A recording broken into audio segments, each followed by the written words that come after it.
this edition of Business Supes, where we talk to local successful business owners, learn a little bit about them, their business, and their business superpower.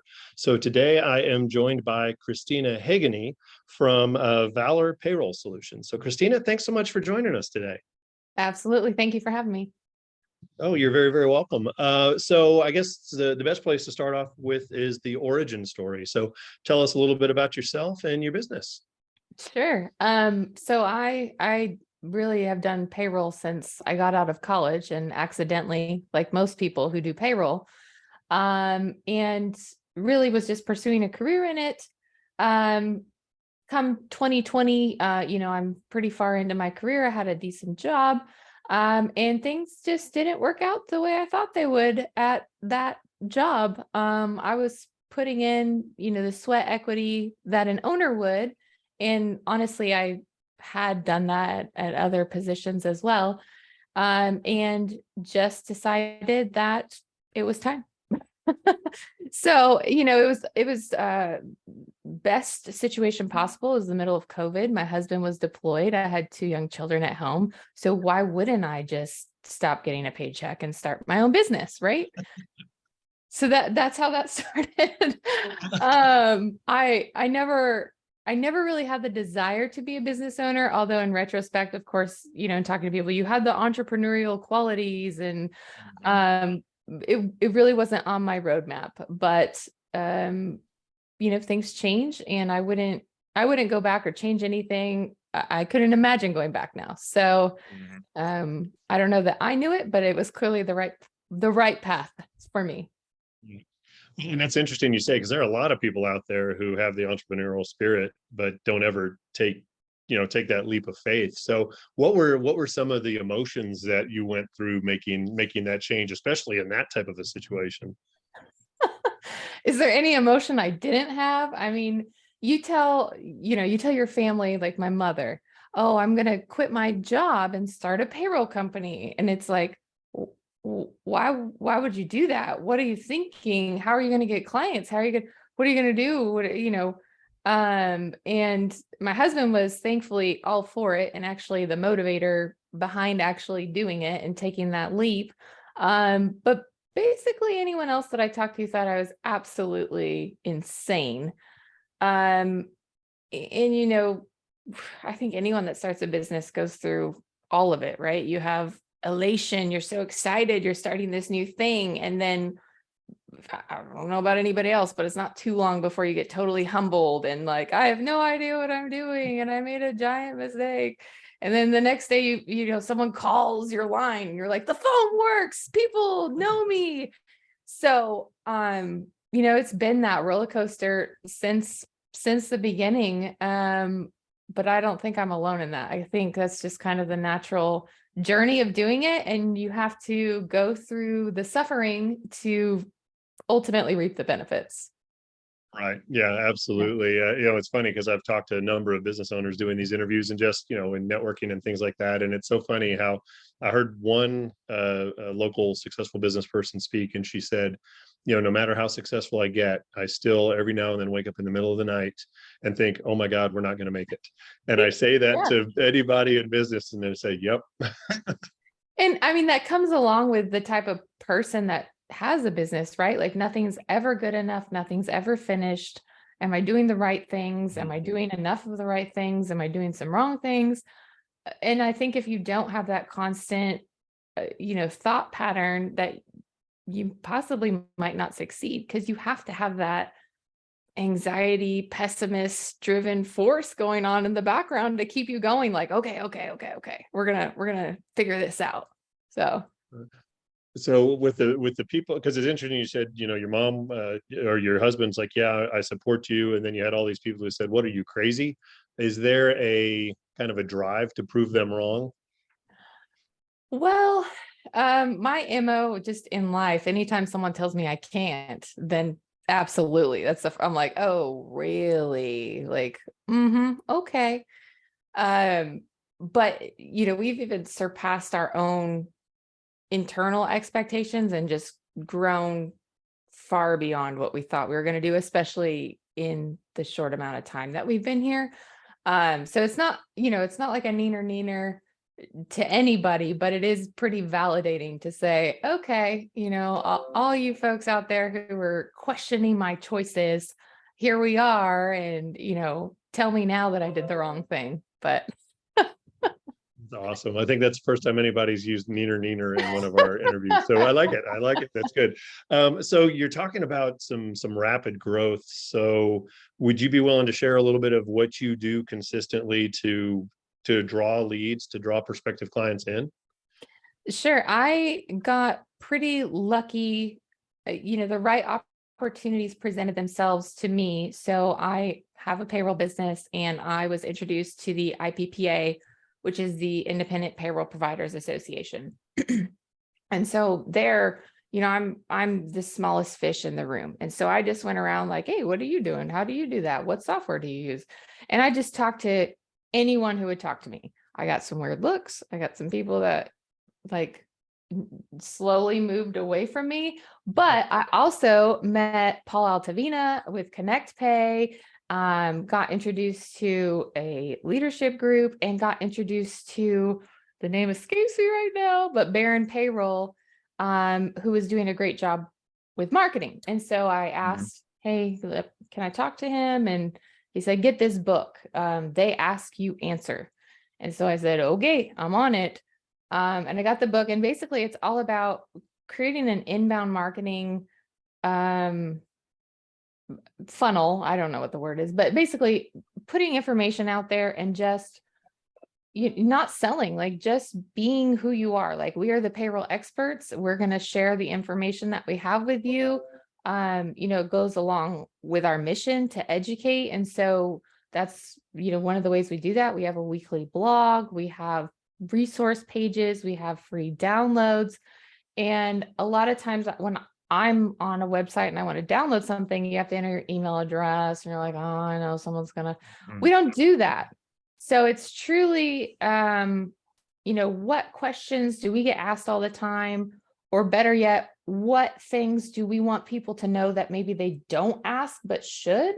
And then putting that information out there. And so I've kind of just taken a soapbox and like, I'm on my payroll soapbox and I'm over here like, you have to know the difference between an employee and contractor. And, don't put yourself on payroll if you're not an S Corp. But in doing that, I'm constantly learning, researching, and really building a reputation for someone who is payroll. Like, I am payroll. That's all I do. It's all I think about. I eat, sleep, and breathe payroll. So had I not had that introduction, read the book, done all that, I mean, before that, I was doing Google ads, which were wildly unsuccessful. The normal social media posts, like, here's why we're better. Come work with Valor. No one cares. Like, you have to provide value to clients, to prospects, to anybody. And then maybe someone will want to talk to you. Yeah, it's really interesting you say that. I listened to an interview with Mark Cuban, and he was basically kind of making that same point. And he got to a point where he said, that was when I learned that selling is helping, not Mhm. convincing. And I think so Right. many people have that tainted view of selling, of I'm going to the used car dealer, I'm going to shove it down your throat type of deal. So excellent. So you mentioned that book. What are some other things, other books maybe you've read, or other things that you do to keep the saw sharp? So one of the big things that we do, there's a book called Getting Things Done. It's a little bit outdated. It talks about paper this and, physical paper. So take it with a grain of salt if you read it. But basically, it's just about having a formal intake system where things come in and then they either get done or, they go somewhere to be done with a date and a reminder. And so we've taken that to an electronic version where everything is in its place. Even our email syncs with our project management system. So if someone emails me something and I need to provide them something later or follow up with them later, it syncs over to our project management and I date it, with a note to myself, hey, don't forget to whatever. All of our onboarding is template based. I mean, everything Everything has a place, nothing falls through the cracks. And then on top of that, we build out SOPs for everything. So everything that we do, we build an SOP, and that way internally we're clear on what we do. Also, if someone comes back later and says, why'd you do this? What did you do? We can just go look and say, oh, this is what we did. And I think that that's pretty unique. Just in talking to other business owners, having SOPs when I only have one employee is a little ahead of the game. But again, I'm writing down the processes so that I'm working through them. There is a process, it's repeatable, it's consistent. And I think that lends a lot to our success. So that, coupled with the intense management of all things that come inbound, we operate like a machine. That's fantastic. Yeah, because really, systems should run a business, and then employees should run the systems. So I Right. love hearing that you're doing that. That's awesome. All right, so you've shared a lot of great stuff. So hopefully we haven't already tipped our hat here on your business superpower. What is your business superpower?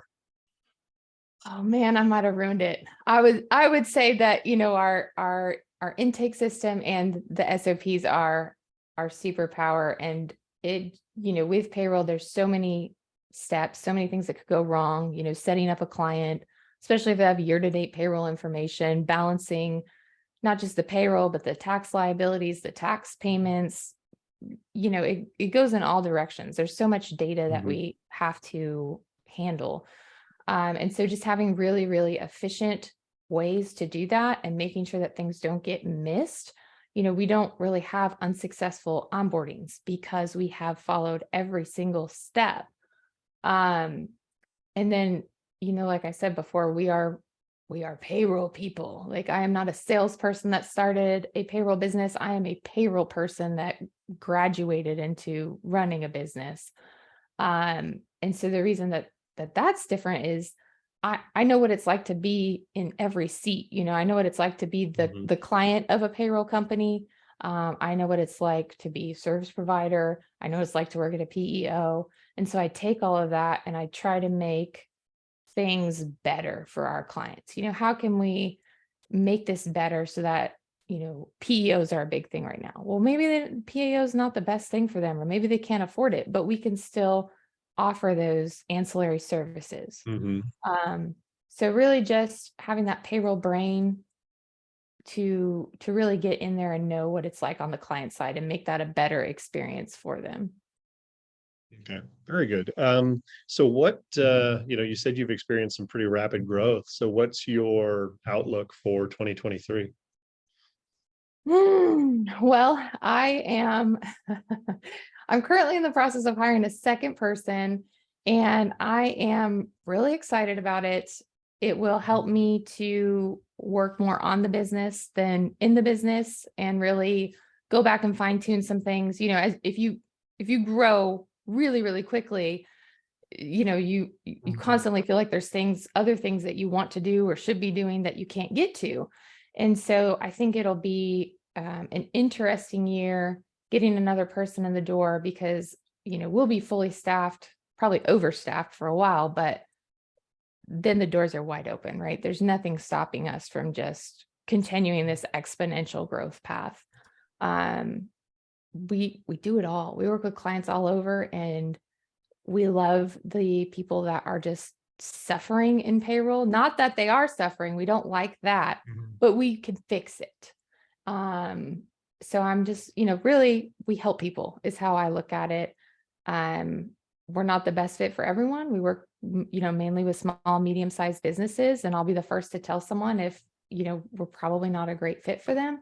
But for the Mhm. ones that we are a good fit for, like, I know we are truly helping them, probably more than they know, especially the ones that start with us, because they never know how bad it can be. But it's very rewarding to be a part of other businesses' Mhm. success and help them and ensure that they're not paying extra for penalties, or they're not going to have a compliance issue down the road. So um, I take it really seriously. And Amanda, who works with me, is also extremely passionate about payroll. And we're just doing something a little bit different. payroll nerds. Well, thank goodness there are people who are payroll nerds out there. So, okay, very cool. So last question here then, excuse me, if you had one nugget of advice for other business owners, doesn't have to be payroll related, just one nugget of advice for them, what would it be?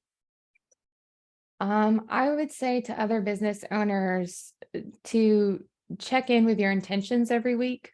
And that may sound weird or ambiguous, but if you don't go and set your intentions first and then go throughout the week, on that path, not to say that it'll go perfectly, but Mhm. if you just wake up and go every day, you're never going to get the important things done. You're not going to leave time for the important things, whatever that may be in your life.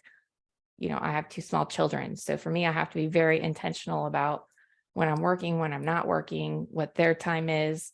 And it's easy to let that slip away and, get out of focus. But Mhm. just a weekly intention check-in to make sure that you're doing what's best for yourself and your business and your family. Yeah, that's awesome. Yeah, because so often we forget why we're doing this and what's important. So that's some great advice. Thanks so much for sharing that with us, and thanks so much for taking some time today to chat and telling us about your business superpower. It was a pleasure having you. Thank you so much. It was nice being here. You're very welcome.